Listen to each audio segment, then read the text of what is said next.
حضرت محترم قرآن مجید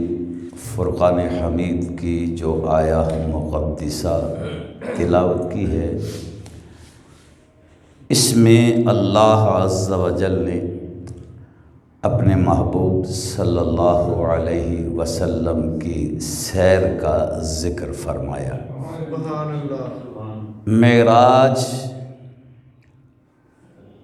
عروج کو کہتے ہیں، بلندی کو کہتے ہیں، اور یہ سرکار دو عالم صلی اللہ علیہ وسلم کے معجزات میں سے ایک عظیم معجزہ ہے۔ معجزات مصطفیٰ، خطبہ، مقررین حضرات، علماء کرام اپنی اپنی تقاریر میں بیان فرماتے رہتے ہیں۔ ہم اہل سنت و جماعت سرکار دو عالم صلی اللہ علیہ وسلم کے ہر معجزے کے قائل بھی ہیں اور اسے بیان بھی کرتے ہیں، جبکہ دوسرے علماء سرکار دو عالم صلی اللہ علیہ وسلم کے تمام معجزات کو نہیں مانتے اور نہ ہی سارے معجزات وہ بیان کرتے ہیں، لیکن بہرحال معجزات وہ بھی بیان کرتے ہیں۔ اب دیکھنا یہ ہے کہ علماء جب معجزات مصطفیٰ بیان کرتے ہیں، خطبہ جب معجزات مصطفیٰ بیان کرتے ہیں، مقررین حضرات جب معجزات مصطفیٰ بیان کرتے ہیں، تو کیا وہ بیان کرنے سے پہلے کوئی تسلی، کوئی گارنٹی، کوئی حلف دیتے ہیں؟ نہیں، بس وہ معجزہ کہہ کے بیان کرنا شروع ہو جاتے ہیں۔ حالانکہ علماء جھوٹ بول سکتے ہیں، امکان ہے، خطبہ جھوٹ بول سکتے ہیں، امکان ہے، مقررین جھوٹ بول سکتے ہیں، امکان ہے، غلطی کا بھی امکان ہے، جھوٹ کا بھی امکان ہے، اور جن سے غلطی کا بھی امکان ہو، جھوٹ کا بھی امکان ہو، وہ تو کوئی گارنٹی، کوئی تسلی، کوئی حلف نہ دیں، اور وہ رب جو ہر غلطی سے پاک ہے، ہر جھوٹ سے پاک ہے،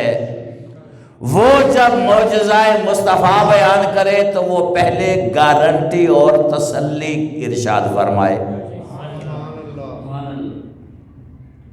دینی تو علماء کو چاہیے نا، انسان ہیں، غلطی کر سکتے ہیں، جھوٹ بھی نکل سکتا ہے، وہ رب اس کی شان ہی نہیں ہے کہ وہ جھوٹ بولے، جھوٹ سے بھی پاک ہے، غلطی سے بھی پاک ہے، لیکن وہ رب کیا فرماتا ہے؟ سبحان الذی، پاک ہے وہ ذات، کیا فرماتا ہے؟ پاک ہے وہ ذات، اسرا، جس نے سیر کروائی۔ سبحان یعنی وہ سبحان جس نے آدم علیہ السلام کو بغیر ماں باپ کے پیدا کیا، وہ سبحان جس نے اماں حوا کو بغیر ماں کے پیدا کیا،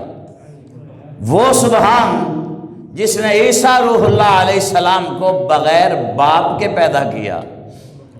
اور وہ سبحان جس نے آدم علیہ السلام کی توبہ کو قبول فرمایا، وہ سبحان جس نے ادریس علیہ السلام کو جنت میں پہنچایا، وہ سبحان جس نے موسیٰ علیہ السلام کے لیے دریا سے راستہ بنایا، وہ سبحان جس نے ابراہیم علیہ السلام پر آگ کو گلزار بنایا، وہ سبحان جس نے اسماعیل علیہ السلام کی جگہ جنت سے دمبا بھجوایا، وہ سبحان جس نے یوسف علیہ السلام کو کنویں سے نکال کر تاج مصر عطا فرمایا،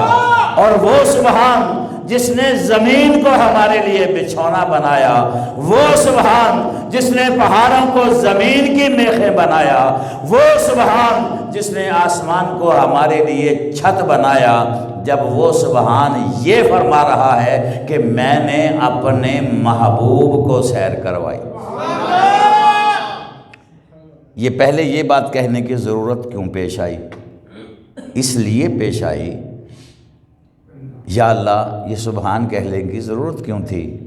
اپنی تعریف پہلے، اپنی پاکی پہلے بیان کرنے کی ضرورت کیا تھی؟ فرمایا میں لوگوں کو سکھانا چاہتا ہوں، الصلاۃ معراج المؤمنین، میرے محبوب نے فرمایا نماز مومن کی جڑے نہیں پڑھ دے ہوئے بولو، نماز مومن کی معراج ہے۔ تو مومن کی معراج شروع کہاں سے ہوتی ہے؟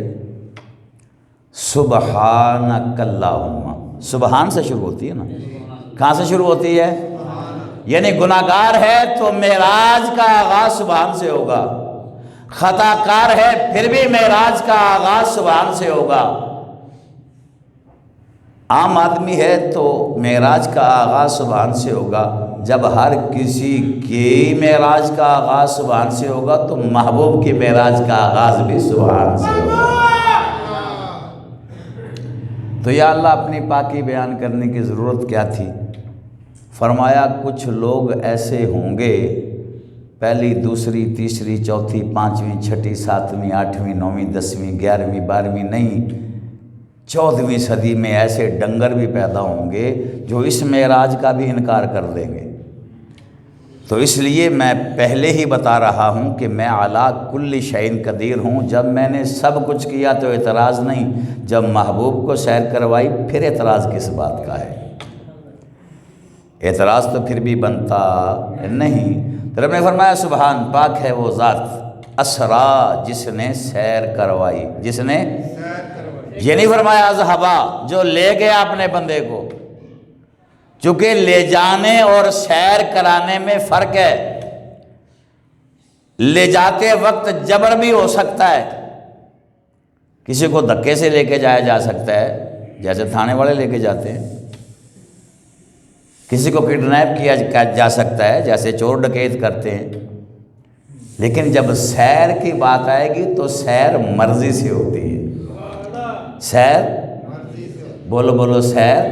بندہ خود پیسے خرچ کے جناب بندوبست کرتا ہے، بندوبست کر کے مری، کاغان، ناران ادھر سیر پہ لوگ نکلتے ہیں، کوئی سنو فال دیکھنے کے لیے نکلتے ہیں، وہ تو خود سیر پہ جاتے ہیں۔ یہاں رب نے سیر کروائی ہے،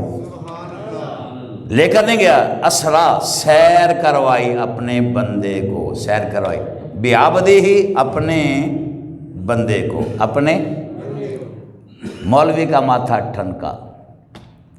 اس نے کہا جب قرآن پڑھو گے تو ماننا ہی پڑے گا کہ نبی پاک صلی اللہ علیہ وسلم بشر ہیں، بندے ہیں،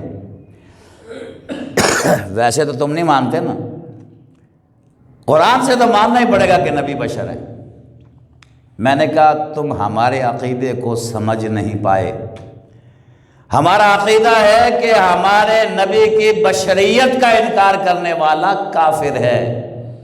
بشریت مصطفیٰ کا انکار کرنے والا کافر ہے، لیکن نورانیت مصطفیٰ کا انکار کرنے والا بھی جاہل ہے۔ ہم تو نبی کی بشریت کو بھی مانتے ہیں اور نورانیت کو بھی مانتے ہیں۔ دیکھو نا رب نے کہا بعبدہ ہی، برسولہ ہی نہیں کہا، بنبی ہی نہیں فرمایا، میں نے محمد کو سیر کروائی یہ بھی نہیں فرمایا، فرمایا بعبدہ ہی اپنے بندے کو سیر کروائی، تو ماننا پڑے گا۔ وہ فرما دیتا بنورہ ہی، میں نے اپنے نور کو سیر کروائی، لیکن بعبدہ ہی فرمایا۔ اس کا جواب یہ ہے کہ عیسیٰ روح اللہ علیہ السلام نے قوم کو 4 معجزات دکھائے۔ ایک تو کوڑ کے مریضوں کو پھونک مار کے شفا دے دیتے تھے، مادرزاد اندھوں کو شفا دے دیتے تھے، مردوں کو زندہ فرما دیتے تھے، مٹی سے پرندہ بنا کر پھونک مار کر اڑا دیتے تھے، پھونک مار کر بولو پھونک مار کر اڑا دیتے تھے، غیب کی خبریں دیا کرتے تھے، تم گھر سے کیا کھا کر آئے ہو، کیا گھر میں پکا ہے، یہ ساری خبریں آپ دیا کرتے تھے۔ تو 4 معجزات دیکھ کر قوم نے عیسیٰ علیہ السلام کو اللہ کا بیٹا کہنا شروع کر دیا۔ تو رب نے فرمایا میں امت محمدیہ کو اس شرک میں مبتلا کرنے سے بچانے کے لیے یہاں یہ فرما دیتا ہوں بعبدی ہی، میں نے اپنے خاص بندے کو سیر کروائی۔ اپنے خاص بندے کو، اے محبوب عیسیٰ علیہ السلام نے تو صرف 4 معجزات دکھائے تھے، تم تو عرش اولا پہ آؤ گے، لامکان پہ آؤ گے، مجھ سے ملاقات کرو گے، تم تو عیسیٰ روح اللہ کے بھی نبی ہو، کہیں لوگ اللہ ہی نہ کہنا شروع کر دے، اس لیے میں نے فرمایا بعبدی ہی، اپنے خاص بندے کو سیر کروائی۔